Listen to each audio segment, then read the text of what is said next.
Hi, Grant. Today is June 14th, and as always, I'm more than happy to create this video lesson for you to watch whenever.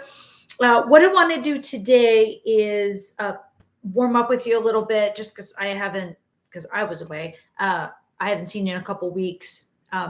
So just give you a nice exercise workout, uh, but also show some chords to you. So I know you've been working on piano on your own.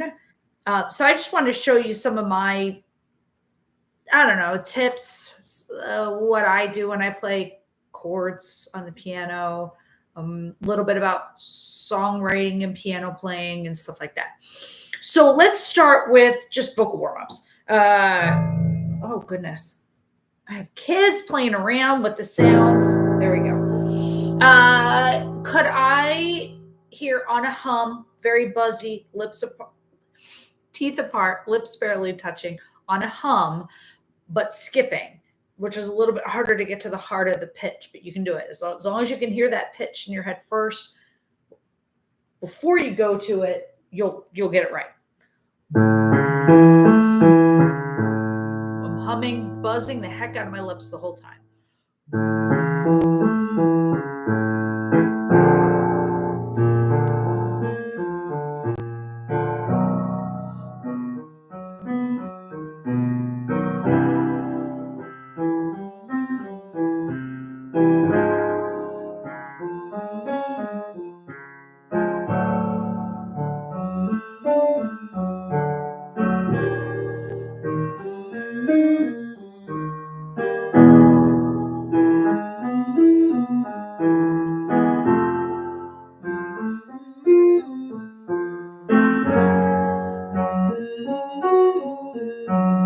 I'm thinking about the pitch before I get to it.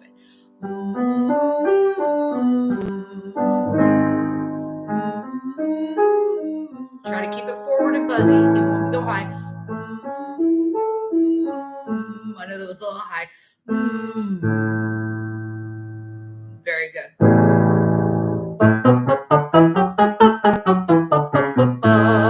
A major scale, but on ba, keep it nice and light.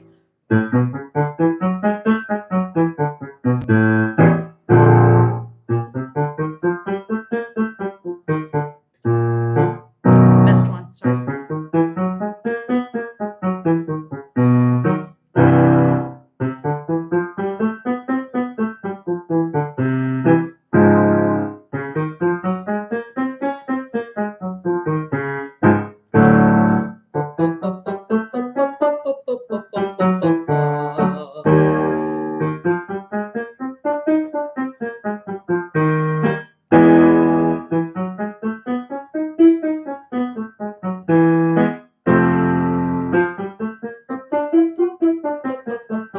One more, Grant. I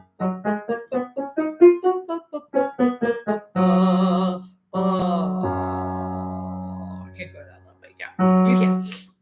Very, very nice, buddy. And then give me one of those. Hey, taxi. Hey, taxi.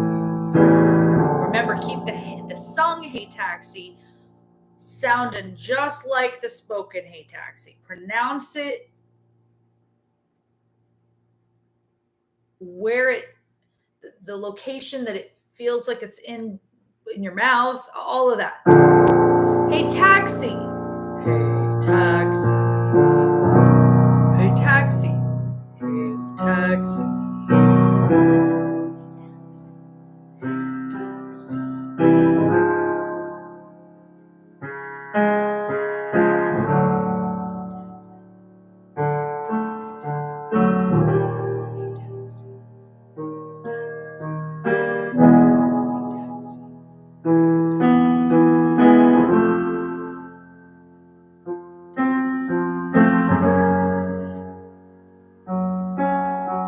Oh, that space baby yawn. Hey, taxi. Hey, taxi. Hey, taxi. One more. Hey, taxi. Hey, taxi. Whoa. Great. Now,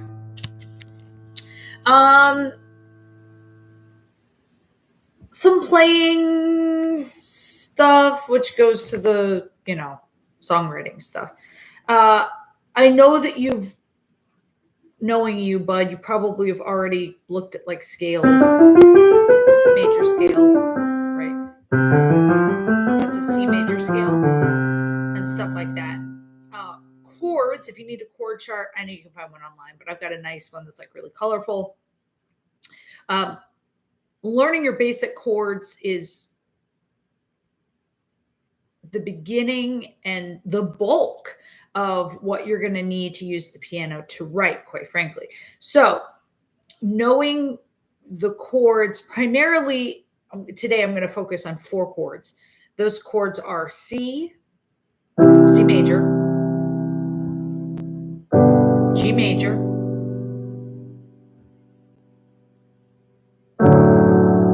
D major,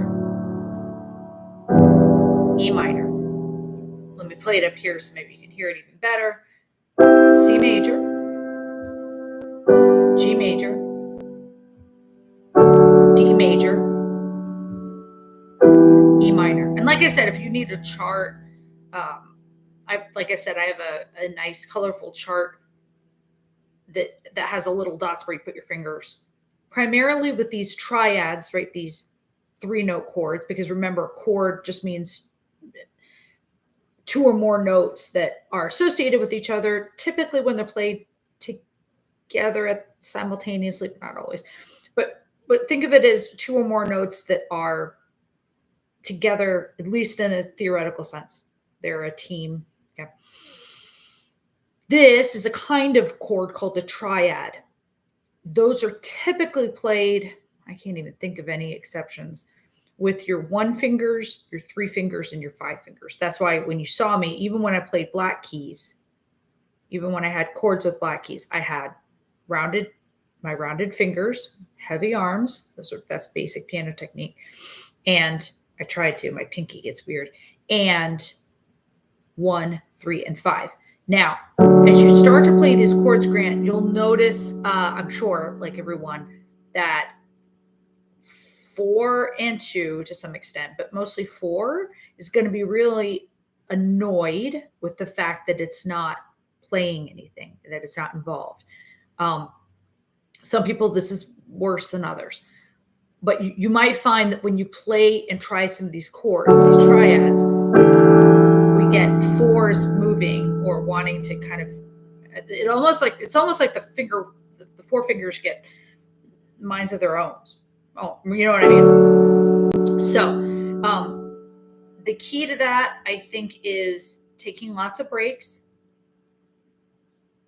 stretching, and using full arm strength on all of these primary fingers, 1 through 5, simultaneously. These triads, these chords, are what we call block chords because all of the notes are being played simultaneously. I'm starting with D. I don't know why I started with D, but anyway, what I want to play for you is just a chord progression that uses those 4 chords.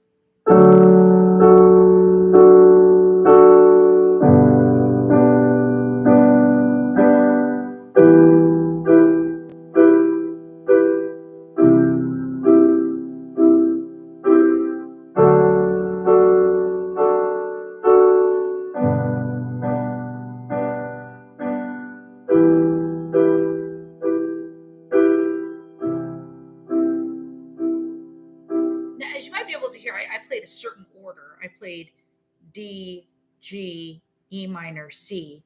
But those 4 chords in different orders are in so many songs, Grant.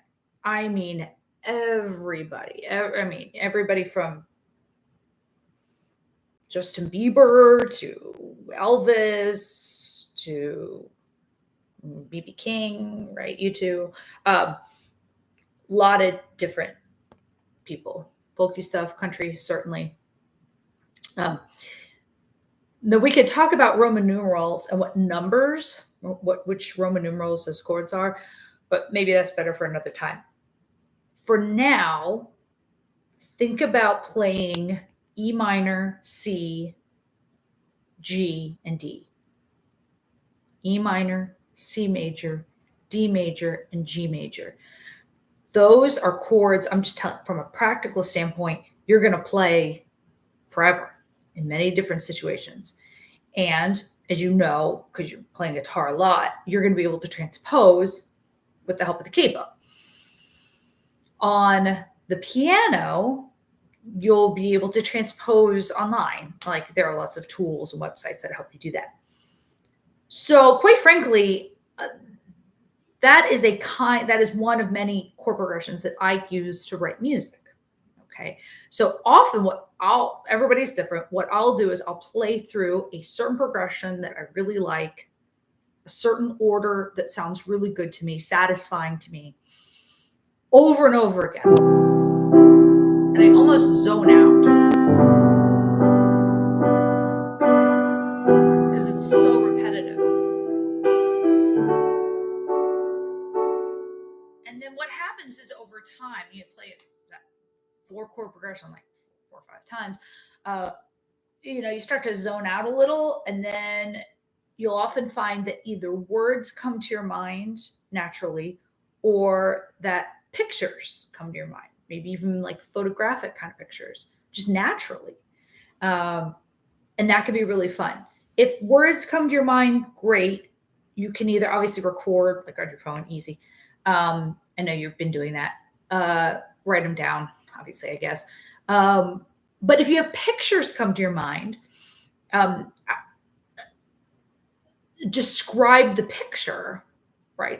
Describe what you're seeing in your mind. And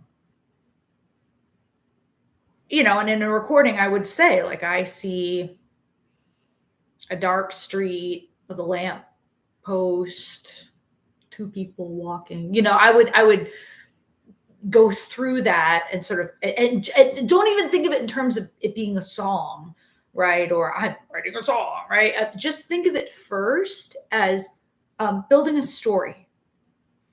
If you're able to come up with a song title, even better. A working song title. You can say, well, I don't really like the song title. That's okay. A working song title.